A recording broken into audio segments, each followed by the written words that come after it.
இயேசு உங்களை நேசிக்கிறார். பிரியமானவர்களே, இந்த நாளில் ஆண்டவர் நம்மளோடு பேசும்படியாய் வேதத்தில் 2 வசனங்களை கூட வாசித்து நாம் அறிந்து கொள்ளக்கூடிய காரியங்களை ஆண்டவர் நம்மளோடு இடைபடுவாராக.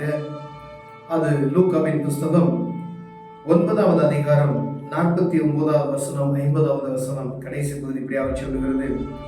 அப்பொழுது யோவான் அவரை நோக்கி, ஐயரே, ஒருவன் உம்முடைய நாமத்தினாலே பிசாசுகளை துரத்துகிறதை நாங்கள் கண்டு அவன் எங்களுடனே கூட உம்மை பின்பற்றாதவனானபடியால் அவனை தடுத்தோம் என்றார். அதுக்கு இயேசு, தடுக்க வேண்டாம், நமக்கு விரோதியாய் இராதவன் நமது பட்சத்தில் இருக்கிறான் என்றார். பிரியமானவர்களே, ஆண்டவராய் இயேசு கிறிஸ்து இருக்கும் பொழுதே சீசர்கள் சுவிசேஷம் அறிவிக்குவதற்கு ஆண்டவர் எல்லாரும் கடந்து சென்று கொண்டு வரும்போது சீசர்கள் அவர்கிட்ட சொல்றதை நாம் பார்க்கிறோம். நம்மோடு சேராதவர்கள் உம்முடைய நாமத்தை கொண்டு அற்புதங்களை செய்கிறார்கள் அப்படின்னு சொல்றார். பாருங்க, இயேசுவின் நாமத்தினால யார் வேணாலும் அற்புதங்களை செய்யலாம். அது ஆண்டவர் அற்புதத்தை அவருடைய நாமத்திற்கு அவ்வளவு மகிமை உண்டு என்பதை நாம் புரிதலாம். பேதர் சொல்றாரு, உங்களுடைய நாமத்தை கொண்டு அவர்கள் அற்புதம் செய்யலாம், ஆனா அவங்க நம்மளோடு கூட இராதவர்கள் என்று சொல்கிறார். அப்ப இயேசுவின் நாமத்தில் அற்புதம் நடக்கும் என்பதை அந்த புறஜாதிகளும் அறிந்திருக்கிறார்கள். இதை பணமாக தொழிலாக செய்கிற சிலரும் இருக்கிறார்கள் என்பதை நாம் புரிந்து கொள்ள வேண்டும். ஆனா ஆண்டவர் சொல்கிறார், அவனை விட்டு விடு அப்படின்றார், தடுக்காதே அப்படின்னு சொல்றார். அப்ப வேதத்தை நாம் வாசித்து வேதத்தினுடைய காரியங்களை அறிந்து கொண்டோமானால் அப்படிப்பட்டதான காரியங்களை நாம் புரிந்து கொள்ள முடியும். ஒருவேளை நம்ம பைபிளே வாசிக்காம யாரோ ஒருத்தவங்க சொல்றாங்க அப்படின்றதுக்காண்டி அதை மாத்திரம் நம்ம காதுல வாங்கி சர்ச்சுக்கு போறோம், போதகர் பிரசங்கம் பண்றாரு, பாஸ்டர் பிரசங்கம் பண்றாரு, அது மட்டும் நிறுத்தி விட்டோமானால் நமக்கு மற்ற காரியங்களை நாம் புரிந்து கொள்ள முடியாது. வேதத்தை நம்ம வாசிக்கல அப்படின்னு சொன்னா ஆண்டவர் உங்களோடு பேசுகிற காரியம் மற்றும் அநேக உலகத்தினுடைய அனைத்து காரியம் இந்த வேத புத்தகத்தில் எழுதியிருக்கிறதை நாம் புரிந்து கொள்ள முடியாது. இங்கே ஆண்டவர் உரையாடுகிற, ஆண்டவரும் சீசர்களும் உரையாடக்கூடிய ஒரு வார்த்தைகளை இங்கே நாம் எழுதி வைத்திருக்கிறது நாம் பார்க்க முடியுது. அப்படியானால் அநேக பேர் சுவிசேஷத்தை அறிவிக்கிறது போல அற்புதங்களை நடத்தி கொண்டிருக்கிறார்கள். ஆனால் முக்கியம் நாம் கவனிக்கப்படுது, அற்புதத்தை மாத்திரம் ஆண்டவர் எது செய்ய சொல்லல, சுவிசேஷம் தான் முக்கியம். இயேசுவின் அன்பு, இயேசுவின் மன்னிப்பு, இது இருக்குதா நம்ம முதல்ல பார்த்துக்கணும். ஒருவேளை ஒரு இடத்துல அவங்க நல்லா பாருங்க, பிசாசுகளை துரத்துகிறது நாங்கள் கண்டு, ஒருவன் உம்முடைய நாமத்தினாலே பிசாசுகளை துரத்துகிறதை கண்டு. இப்ப எல்லாரும் பிசாசுகளை துரத்துவாங்க அவருடைய நாமத்தினால.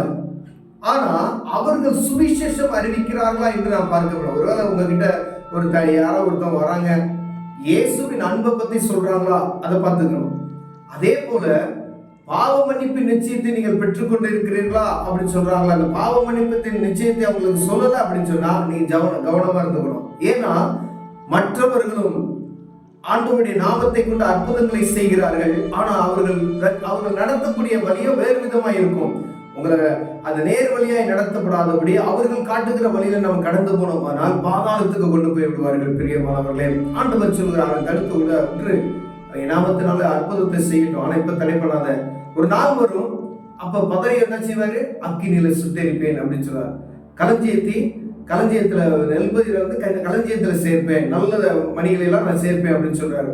ஆனா பூமியில இருக்கக்கூடிய கர்த்தருடைய பிள்ளைகள் வசனங்களை தியானிக்கணும். வசனம் நீங்க தியானிச்சீங்கன்னா தான், வேத புஸ்தகத்தை தினமும் நீங்க வாசித்தீங்கன்னா தான், அந்த பைபிளை முழுவதும் நீங்க அறிந்திருந்தீங்கன்னா தான் உங்ககிட்ட பேசுகிற வார்த்தை கர்த்தருடைய வார்த்தையா இல்ல வேறு இடத்துல இருந்து வருகிறதா என்பதை புரிந்து கொள்ள முடியும். பிரியமானவர்களே, ஒருவேளை நீங்க பைபிளே வாசிக்காம யாரோ ஒருத்தர் அற்புதம் முதல் தடவை அவங்களுடைய ஆண்டவரை பத்தி சொல்றாங்க அப்படின்னா நீங்க அதை ஏத்துக்கலாம். ஆனா நீங்க வேதத்தை வாசிக்கணும். நீங்க வேதத்தை அடுத்து நீங்க வாசிக்கல அப்படின்னு சொன்னா, ஜெபம் பண்ணல அப்படின்னு சொன்னா, நீங்க என்ன சொன்னாலும், இப்ப யார் வந்து என்ன சொன்னாலும் என்ன செய்வாங்க நடக்கும். ஏன்னா அப்படிதான் உலகம் முழுவதும் அற்புதங்கள் நடந்து கொண்டு இருக்கிறது.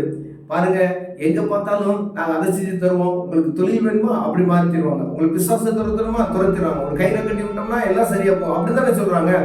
ஆனா வானத்தை பூமியை படைத்த சர்வ வல்லமையுள்ள தேவன் நம்மளோடு இருக்கிறார்.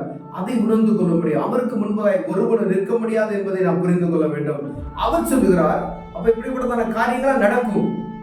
அதற்கு நாம் என்ன செய்யணும், தினமும் ஜெபம் செய்ய வேண்டும், தினமும் வேதம் வாசிக்க வேண்டும். அநேக டெலிவிஷன்ல பாத்தீங்கன்னா தினம் நீங்க ஜெபம் செய்தீர்களா, வேதம் வாசித்தீர்களா? தினமும் கேட்கிறாங்க. ஆனா நம்ம அதை கடைபிடிக்கிறோமா என்பதை பார்க்கணும். நீங்க ஜெபம் பண்ணல, வேதம் வாசிக்கல அப்படின்னு சொன்னா என்ன செஞ்சாலும் நீங்க அந்த ரெண்டு காரியத்தை நீங்க செய்யலன்னா, ஒண்ணு நீங்க ஜெபம் பண்ணும் பொழுது ஆண்டவர் என்ன செய்யறாரு? நீங்க அவர்கிட்ட பேசுறீங்க. வேதம் வாசிக்கும் பொழுது ஆண்டவர் என்ன செய்யறாரு? உங்ககிட்ட அவர் பேசுவார். அப்ப நம்முடைய ஆவிக்குரிய வாழ்க்கையில என்னதான் நம்ம ஸ்ட்ராங்கா இருந்தாலும் வேதம் வாசித்து நம்ம ஜெபம் செய்யும் பொழுது வேதத்தினுடைய மறைபொருட்களை நம்ம அறிந்து கொள்ள முடியும். ஆண்டவர் நம்மளோடு பேசுகிற காரியத்தை புரிந்து கொள்ள முடியும். பிரியமானவர்களே, அப்ப சிலருடைய காரியங்கள் பாருங்க, ஐயரே உங்களுடைய நாமத்தினாலே பிசாசுகளை துரத்துகிறதை நாங்கள் கண்டோம் அப்படின்னு சொல்லி. அப்ப யார் வருகிறார் என்பதை அவருடைய நாமத்தை உச்சரிப்பாங்க. ஆனா அவங்ககிட்ட சொல்லுகிறது யார்? அநேக ஆட்கள் அப்படி புரிஞ்ச, அதாவது இயேசுவின் நாமத்தை மகிமைப்படுத்தாதபடி அநேக பேர் இருக்கிறாங்க. அது யெகோவா சர்ச்ன்றாங்க, அந்த ஒன்லி ஜீசஸ் இருக்கிறாங்க, அந்த மாதிரி சாத்தான் சபைன்னு சொல்லி வச்சிருக்காங்க. இப்படிலாம் அநேக பேர் உங்களை குழப்பி விடுவதற்கு இந்த கடைசி காலமாய் இருக்கிறபடினாலே நாம் இதை புரிந்து கொள்ள வேண்டும். ஏன்னா நம்ம ஒருவேளை ஒரு அற்புதம் ஒரு இடத்துல நடந்துச்சு அப்படின்னு சொன்னா என்ன செய்வோம்? நம்முடைய இருதயம் ஆட்டோமேட்டிக்கா அந்த பக்கமா போகும். அப்ப கடைசி காலத்துல இப்படிலாம் நடக்கும். அற்புதங்கள் நடக்கும். அங்க இயேசு இருக்கிறான்னு சொல்லுவாங்க, இங்க இயேசு இருக்கிறான்னு சொல்லுவாங்க, அங்க அற்புதங்கள் நடக்கும், இங்க அற்புதங்கள் நடக்கும். தேவநாமம் மகிமைப்படுகிறதா என்பதை பார்க்கும்படியே நம்ம ஆண்டவர் விரும்புகிறார். பெரியமான ஏனென்றால் தெரிந்து கொள்ளப்பட்டவர்களே வஞ்சிக்கப்படும் காலம் இந்த காலம். அப்படியானால் நாம் முதலில் எச்சரிக்கையா இருக்கும்படி ஆண்டவர் விரும்புகிறார். பிரியமானவர்களே, இது கடைசி காரியமாய் இருக்கிறபடியினாலே நாம் வேதத்தை வாசித்து ஜெபம் செய்தால் இப்படிப்பட்ட காரியங்களை நாம் புரிந்து கொள்ள முடியும். பேசுகிறது யாருன்னு புரிந்து கொள்ள முடியும். அவர்களுடைய கனிகளினாலே அவர்கள் அறிவீர்கள் என்று வேதம் சொல்கிறது. அப்படின்னா நீங்க வேதத்தை வாசித்தா அவருடைய கனிகளை நீங்கள் அறிய முடியும். அப்ப எல்லாரும் அப்படி பேசுவாங்க, எல்லாரும் சுவிசேஷத்தை அறிவிப்பாங்க. இதில் இயேசுவின் நாமம் மகிமைப்படுகிறதா? இயேசுவின் சுவிசேஷம் அங்க இருக்கிறதா? பாவ மன்னிப்பு நிச்சயம் இருக்கிறதா? அப்படி பார்க்கணும். நீங்க வேதம் வாசிக்கல அப்படின்னா இதை புரிந்து கொள்ள முடியாது. வேதம் வாசிக்கலன்னா ஆண்டவருடைய வார்த்தைகளை அறிந்து கொள்ள முடியாது. நீங்க ஜெபம் செய்யலைன்னா அவரோடு நீங்க பேச முடியாது.